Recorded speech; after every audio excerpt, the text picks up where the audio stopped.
Good morning and welcome to our Earth Science class. How are you today? I hope you are safe and healthy today. Just sit back and relax for the time travel today. Let us go back and explore the Earth history through geologic time. The most essential learning competencies that you have to develop today is to describe the history of the Earth through geologic time. Today's learning objectives are the following. Understand the geologic terms clearly. Understand how Earth evolved in the past. Provide examples of Earth's living things or organisms. Provide description of these living things or organisms. Explain the various changes that occurred on Earth.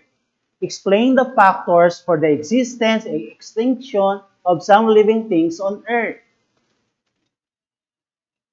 Analyze the figures on your screen. Which of the following shows the oldest time of fossilized living thing? A. Layer A. B. Layer B. C. Layer C. Post your answer on the comment box.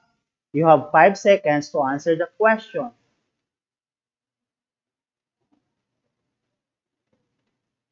Stop. The correct answer is C. Layer C. Analyze the inverted triangle of family generations. Suppose all of them are still living today. Which of the following generations lives the longest in time?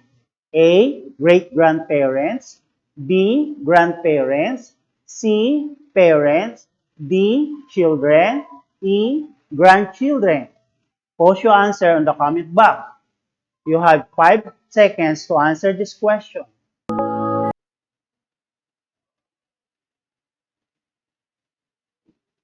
Stop. The correct answer is A. Great-grandparents. Now, let us analyze the inverted triangle of geologic time.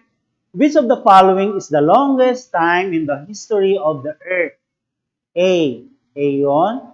B. Era. C. Period. D. Epoch. E. Age. Please post your answer on the comment box. You have 5 seconds to answer this question. Stop. The correct answer is letter A, Eon. In family generation, do you have still great-grandparents, grandparents, and parents? Or are you the children or the grandchildren? Yes, the longest time of family generation is our great-grandparents if they are still living today. The counterpart of great-grandparents in the geologic time scale is the eon. Eon is the longest geologic time. In geologic time scale, do you belong? In what aeon? In what era? In what period? In what age? Okay, let us find in the preceding discussion. In geologic time scale, geologic eon is divided into 4 eons, namely Hadean eon, Archean eon, Proterozoic eon, and Phanerozoic eon. Eon consists of smaller units called era. Next to eon is the era. Era is the unit of geologic time that includes 2 or more periods.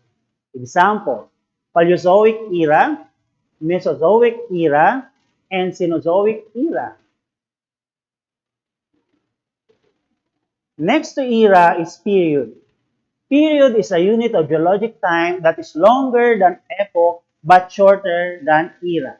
Examples, Cambrian, Ordovician, Silurian, Devonian, Carboniferous, Permian, Triassic, Jurassic, Cretaceous, Tertiary, and Quaternary.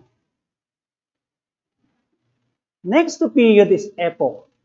Epoch is subdivision of geologic time that is longer than an age but shorter than a period. Examples, Mississippian, Pennsylvania, Paleocene, Eocene, Oligocene, Miocene, Pliocene, Pleistocene, and Holocene. Next to epoch is age. Age is a unit of geologic time that is longer than a year but shorter than epoch. Example, Stone Age, Iron Age, Meghalayan Age, Dark Age, Technology Age, Computer Age, Digital Age. Now that you know already the geologic time scale from the longest time to the shortest time, let us determine the history of the Earth using the geologic time scale. The unit that we will use in measuring the Earth's past is mega-annum or MA. 1 mega-annum or MA is equivalent to 1 million years. Are you ready to discover the Earth's past? Okay, your time travel starts now. The Precambrian time. The Precambrian time began about 4,600 mega-annum or around 4,600 million years ago, the time when the Earth was formed. There were evidences that life exists before the Precambrian time. This was the time when the continental shields appeared. The Earth fossils were rare.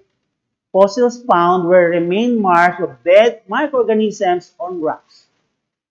This was the time when the stromatolites were the most common organisms. What do you think the reasons why life exists before the Precambrian time? You may post your answer on the comment box. You have 10 seconds to answer the question.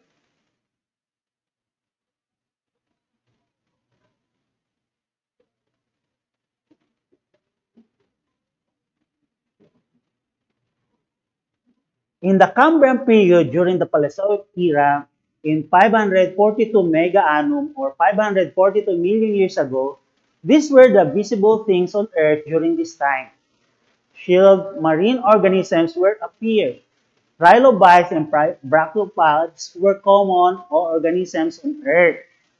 First vertebrates or organisms with backbones appeared. What do you think the reason why shield marine organisms were first appeared? You may post your answer on the comment box. You have 10 seconds to answer this question.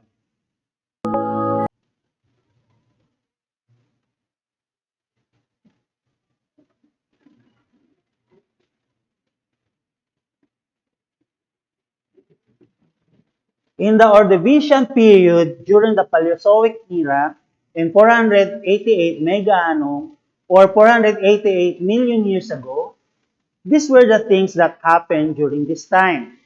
Echinoderms appeared, brachiopods increased, trilobites declined, graptolites flourished, atmosphere reached modern oxygen-rich state. What do you think the reason why the trilobites declined in this time? You may post your answer on the comment box. You have 10 seconds to answer the question.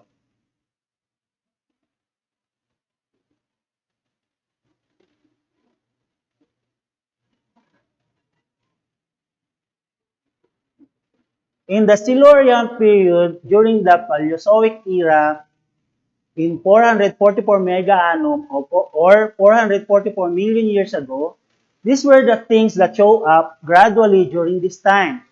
Erythrids, land plants, animal appeared on Earth.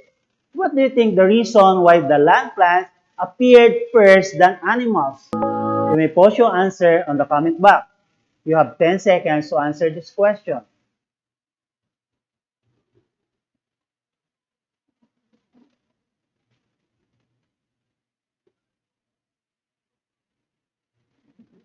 In the Devonian period during the Paleozoic era in 416 mega-annum or 416 million years ago, these were the things that happened during this time. Age of fishes began, amphibians appeared, giant horsetails, ferns, seed-bearing plants were developed. What do you think the reason why the seed-bearing plants started to develop during this time? You may post your answer in the comment box. You have 10 seconds to answer the question.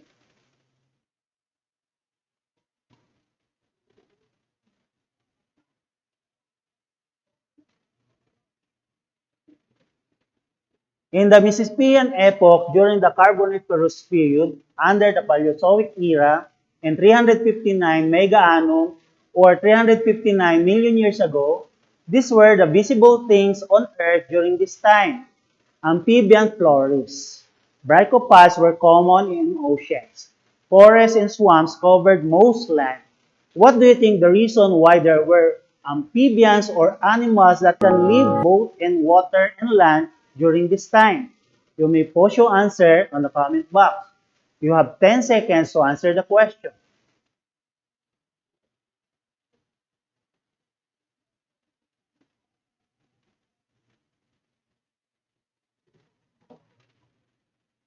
In Pennsylvanian epoch, during Carboniferous period, under Paleozoic era, in 318 mega annum or 318 million years ago, these were the things that happened this time.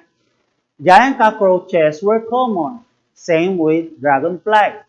There were deposits of coal on Earth. Reptiles appeared. What do you think the reason why there were abundant of flying insects about during this time? You may post your answer in the comment box. You have 10 seconds to answer the question.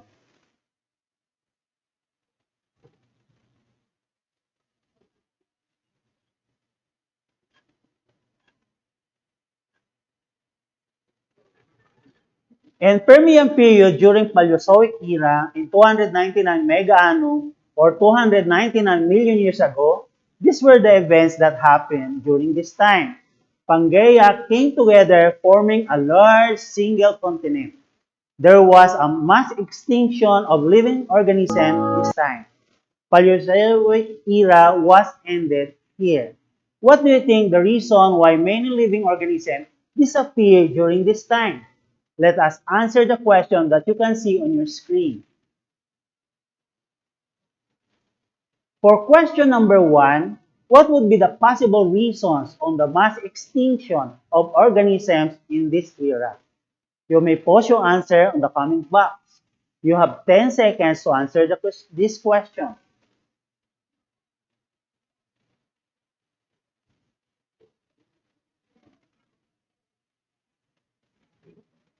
Stop. Thank you for answering the questions. These are the answers on the previous questions. There were two theories that can explain the massive extinction of most living organisms during the Paleozoic era. One theory was the series of volcanic eruptions that occurred naturally on Earth which bring drastic temperature changes in the atmosphere. Volcanic eruptions may also blacken the sunlight for plants use for photosynthesis.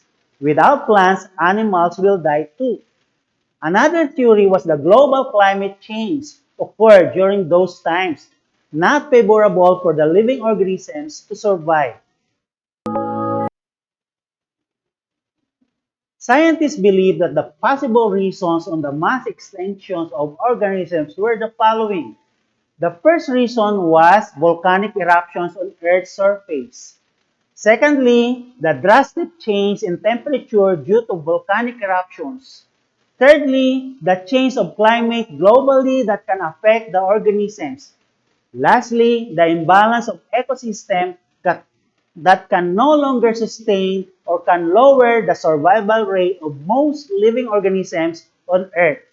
Now, let us continue our time travel. Next to Paleozoic era was Mesozoic era. Meso means the middle era. In Triassic period during the Mesozoic era in 251 mega annum or 251 million years ago, these were the things that appeared during this time. Dinosaurs appeared on Earth. Ammonites were common. Cycads and conifers were abundant. The first mammals appeared during this time.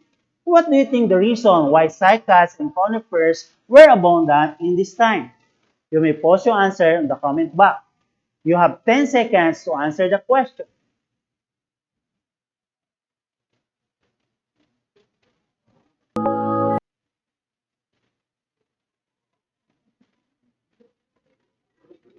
Next to Triassic period was Jurassic period.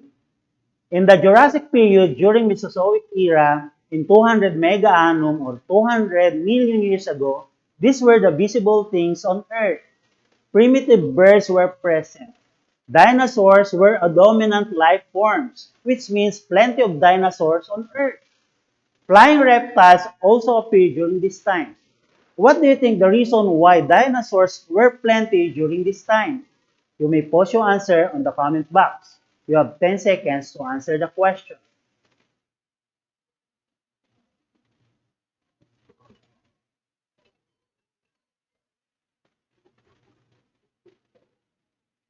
Next to Jurassic period was Cretaceous period. In the Cretaceous period during Mesozoic era, in 146 mega annum or 146 million years ago, these were the things that happened during this time. The first flowering plants were existed on Earth. The modern birds also appeared on Earth. Mass extinction occurred that marks the end of Mesozoic era. For question number 2, what would be the possible reasons on the mass extinction of organisms in this era? You may post your answer in the comment box. You have 10 seconds to answer this question.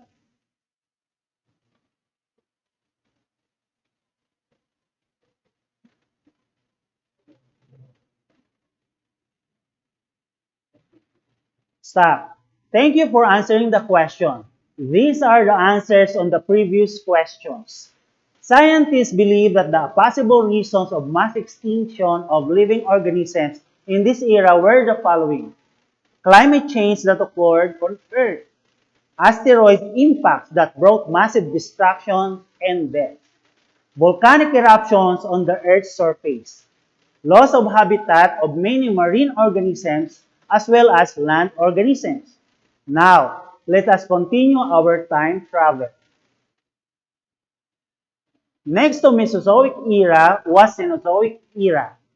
In the Paleocene epoch, during Tertiary period in the Cenozoic era, in 65.5 mega annum or 65.5 million years ago, these were the things that appear on Earth. Age of mammals began. First primates appeared on Earth. What do you think the reason why the appearance of first primates on Earth? You may post your answer in the comment box. You have 10 seconds to answer the question.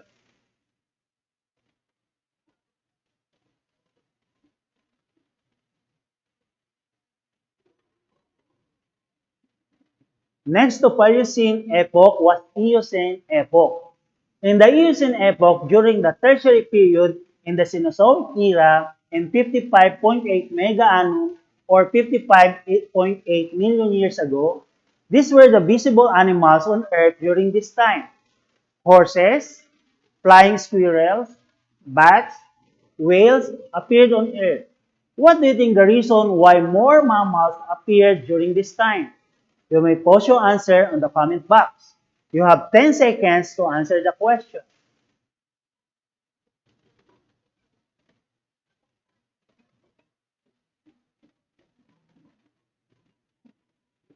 Next to Eocene epoch was Oligocene epoch.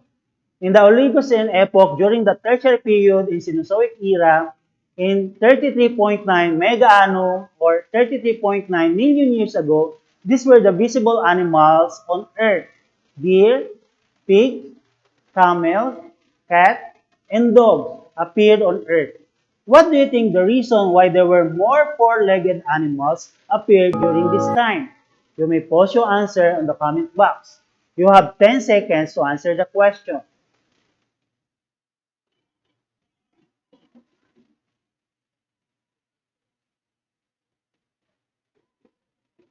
Next to Oligocene epoch was Miocene epoch. In the Miocene epoch, during the Tertiary period in Cenozoic era in 23.0 mega annum or 23.0 million years ago, These were the visible things on earth. Grazing herds are abundant, raccoons, and wolves appeared on earth. What do you think the reasons why grazing herds were abundant on earth during this time? You may post your answer in the comment box. You have 10 seconds to answer this question.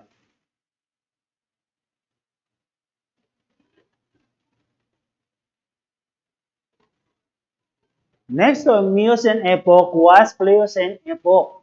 In Pliocene epoch, during Tertiary period in Cenozoic era, in 5.3 mega annum or 5.3 million years ago, these were the animals existent during this time. Large carnivores such as bears and lions appeared on Earth. What do you think the reason why large carnivores like bears and lions were dominant during this time? You may post your answer on the comment box. You have 10 seconds to answer this question.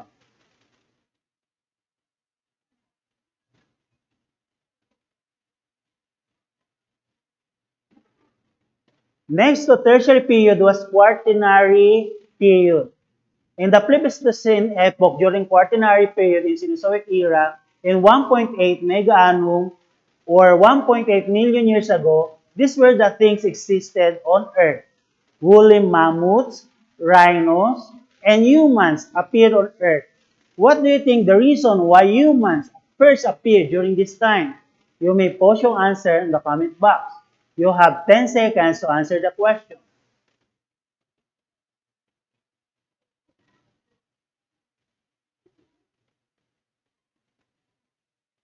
Next to Pleistocene epoch was Holocene epoch. In Holocene epoch, during quaternary period in Cenozoic era, in 0.0155 mega annum or 0.0155 million years ago, these were the things that happened on Earth. The last glacial period was ended, and complex human societies had developed. What do you think the reason why human societies had been developed during this time? You may post your answer in the comment box. You have 10 seconds to answer the question.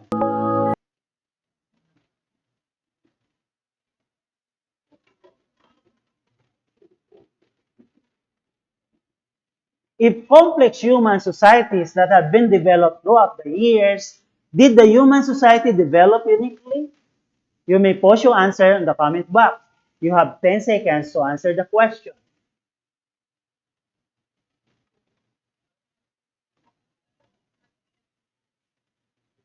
Yes, there are various components to build up a human society. These are the answers on the previous questions.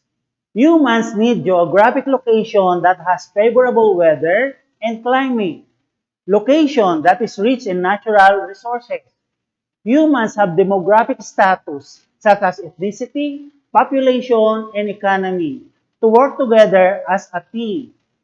Humans have their own culture, which includes language, beliefs and practices, religion, and form of government for mutual understanding and good governance. Humans need to be associated with world organizations to maintain peace and unity and sustain economic progress. Look at your screen. What is the geologic time of the Earth at present in terms of the following below? Aeon, era, period, epoch, age. You may post your answers on the comment box. You have 20 seconds to answer this question.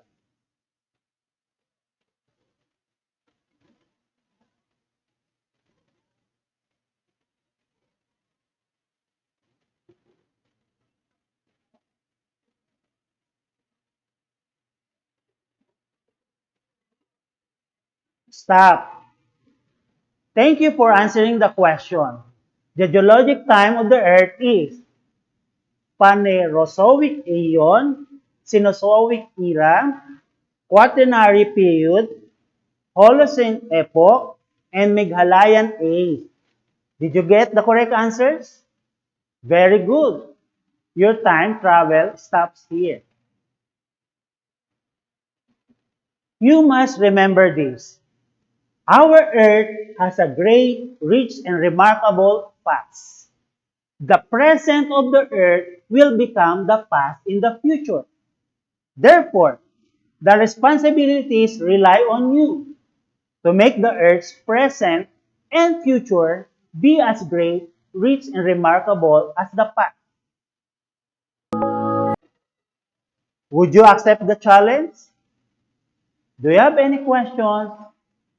If there's no question, I hope you learned something from it. Thank you so much for your listening and participation. I'm Renato Masmeron, your Earth Science teacher today.